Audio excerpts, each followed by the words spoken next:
Olá, nosso grupo é formado por mim, Adrian, pelo Diogo e pelo Carlos Alberto. Essa apresentação é uma defesa oral dos produtos 1 e 2 da disciplina de Direito Internacional.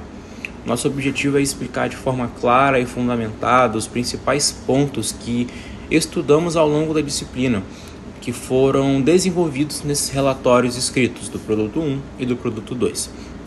Ao longo desse vídeo, desejamos abordar temas essenciais, como, por exemplo, a estrutura do direito internacional público, segundo a obra de José Francisco Rizek, a função do direito internacional privado na solução de conflitos e de leis, a evolução e a consolidação dos direitos sociais do Brasil após a Constituição de 88, o fenômeno da judicialização e o papel do STF nesses processos, inclusive.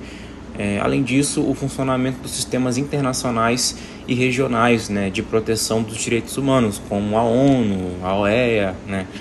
E por fim, essa análise também vai ser sobre conflitos internacionais contemporâneos e os limites das instituições globais, como a ONU, enfim. Essa análise ela é importante porque vivemos em um mundo cada vez mais interdependente, onde os acontecimentos em um país cada vez mais têm um impacto direto em outros. O direito internacional não é algo distante, ele influencia relações comerciais, relações de direitos humanos, guerras, tecnologia, migrações e até a vida cotidiana das pessoas. Com isso, damos início à nossa apresentação. O direito internacional, no nosso produto 2, a gente analisou o conceito da estrutura do direito internacional público, principalmente se baseando nas reflexões de José Francisco Rizek. O José Francisco ele define o direito internacional público como um conjunto de normas que regula a convivência internacional entre os estados soberanos, no caso os estados, os países, e as organizações internacionais. Em algumas situações específicas, até mesmo regula indivíduos. Ou seja, é o direito criado para evitar conflitos e garantir cooperação dos estados, fazer com que eles convivam dentro de uma regra mínima, considerada a regra mundial. Diferentemente do direito interno, o sistema internacional é um ambiente descentralizado, Isso significa o quê? Não existe, logicamente, um legislador mundial. Não existe também um supremo mundial, O que é obrigatório para todos, nesse sentido. Todos os países precisam ter um tribunal supremo.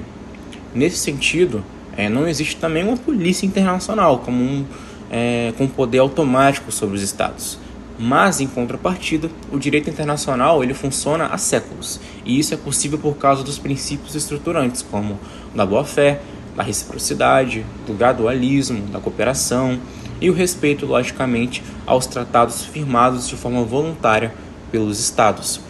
Rizek, nesse sentido, em seu livro, ele destaca que os estados exercem um papel duplo. Eles criam normas internacionais e, ao mesmo tempo, são seus destinatários. Por isso, se diz que o consentimento do Estado é a base das obrigações internacionais. Se um Estado não aceita um tratado, em regra, ele não deve cumprir suas obrigações, salvo em casos em que estamos diante de normas que são reguladas pela ONU, que trata de direitos humanos. E aqui entram as normas mais importantes do direito internacional, que são as normas imperativas ou as normas chamadas de jus cogens, que prevalecem sobre qualquer acordo sobre os estados, qualquer acordo entre os estados. Entre essas normas, podemos citar a proibição de tortura, a proibição do genocídio, a proibição da escravidão, a proibição de uso agressivo da força. Essas normas não dependem de assinatura de tratado, são universais e obrigatórias porque protegem valores essenciais da humanidade. Também é importante destacar o papel das organizações internacionais, como a ONU, a União Europeia, que mesmo não sendo estados, exercem funções normativas, administrativas e até às vezes judiciais, né? Eles não podem simplesmente não ajudar a suprir parcialmente. Eles precisam ajudar a suprir parcialmente a falta de centralização do sistema internacional. Concluindo essa parte, o direito internacional público é um sistema complexo, logicamente, mas ele é funcional, que permite que os estados convivem pacificamente e evitando regras, né, e guerras e promovendo geralmente a cooperação. Bom, dando continuidade, o Adrian falou sobre o direito público internacional e agora eu vou falar sobre o direito internacional privado. É aquele direito que é essencial para lidar com as situações em que envolve uma relação jurídica que tem elementos de mais de um país. Ou seja, assim, o direito internacional privado não é um direito no sentido clássico. Ele não vai criar aquelas regras para o mundo inteiro, como o Adrian bem falou. O papel é mais escolher qual lei deve ser aplicada ali quando existe um conflito entre um país e outro. Alguns exemplos clássicos que eu posso citar aqui. Por exemplo, quando uma pessoa casa no exterior e volta a viver no Brasil, qual legislação que seria aplicada ali para aquela dissolução ou para os efeitos patrimoniais? Um contrato entre uma empresa brasileira e uma empresa alemã, aí são dois países. Qual lei vale no caso de descumprimento?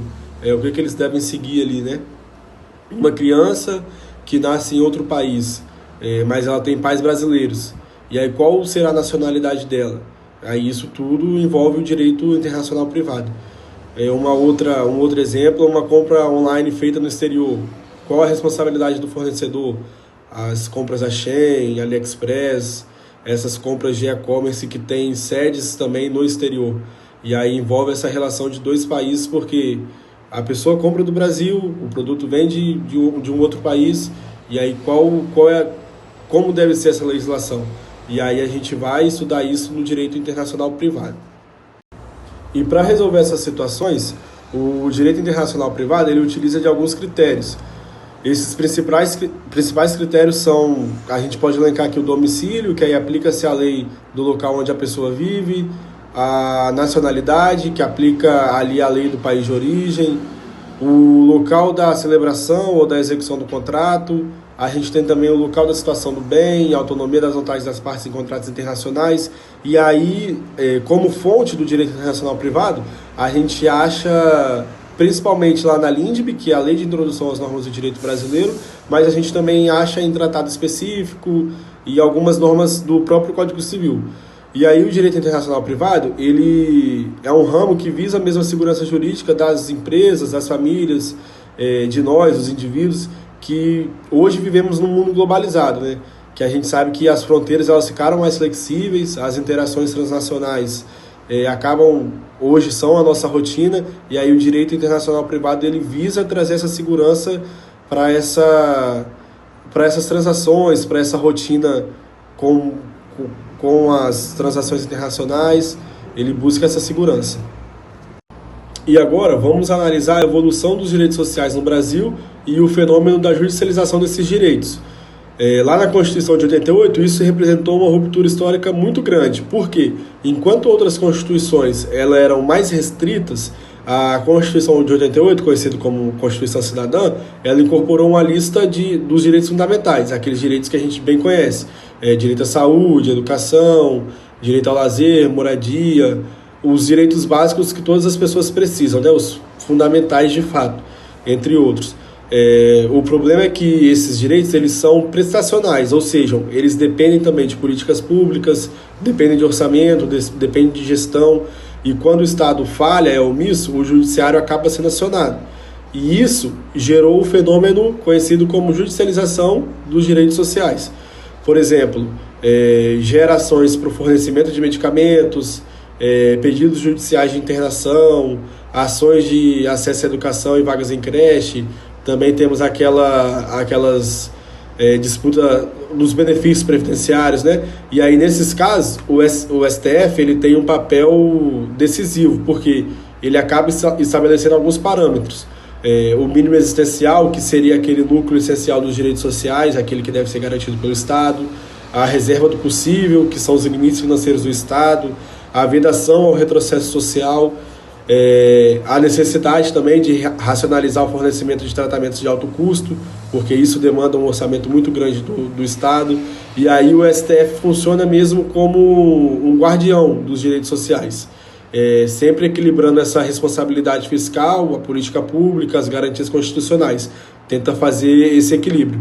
E aí esse debate acaba sendo essencial porque vai mostrar como o Estado brasileiro lida com essas questões, principalmente com o direito fundamental. E no direito internacional, a gente tem dois sistemas, o interamericano e o Sistema Universal de Direitos Humanos. No sistema interamericano, os principais órgãos de proteção são a Comissão Interamericana de Direitos Humanos, é responsável por receber denúncias, fazer recomendações. Temos a Corte Interamericana de Direitos Humanos também, que julga casos de violação de direitos humanos.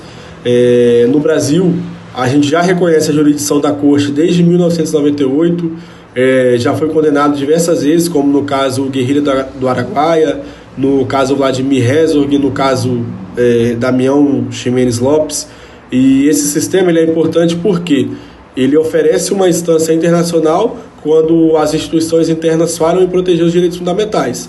Já no Sistema Universal da ONU, a gente destaca a Declaração Universal dos Direitos Humanos, a ADU-DH, o Pacto Internacional de Direitos Civis e Políticos, o Pacto Internacional de Direitos Econômicos, Sociais, Culturais, além de diversos comitês que possuem especializados, como o Comitê de Tortura, o Comitê de Discriminação Racial, entre outros. E aí, nesse sistema universal, os organismos eles não possuem um poder coercitivo forte, mas eles exercem grande influência ali mundial, política, diplomática, uma influência moral também, e acaba pressionando os estados a cumprirem seus compromissos internacionais. Pessoal, eu vou falar para vocês agora sobre os conflitos internacionais atuais e o papel da ONU. Em nossa opinião, os conflitos atuais mostram tanto a importância quanto as fragilidades do direito internacional.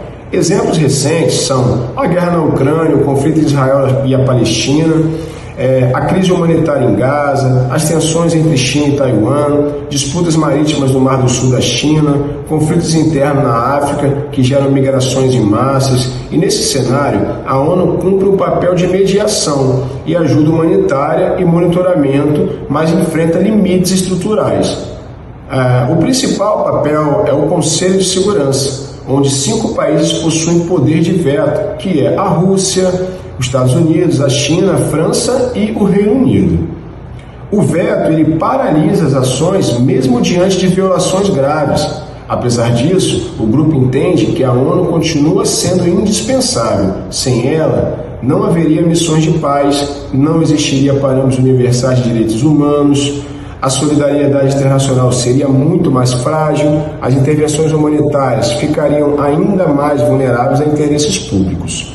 Portanto, a ONU não é perfeita, mas é fundamental para evitar um cenário completo de caos global. A conclusão disso, pessoal, que nós tiramos é que, para concluirmos o produto 1 e 2, mostraram que o direito internacional, tanto público quanto privado, é essencial para garantir a coexistência pacífica de cooperação e segurança jurídica em um mundo globalizado. O estudo dos direitos sociais e da judicialização revela como o Brasil enfrenta a desigualdade interna e como o judiciário se torna protagonista na efetivação da Constituição. O sistema interamericano e o sistema universal reforçam que a dignidade humana é um valor que ultrapassa fronteiras e, finalmente, percebemos que os conflitos atuais demonstram a necessidade de fortalecer instituições globais como a ONU. Agradecemos a atenção e espero que a nossa apresentação tenha ficado completa.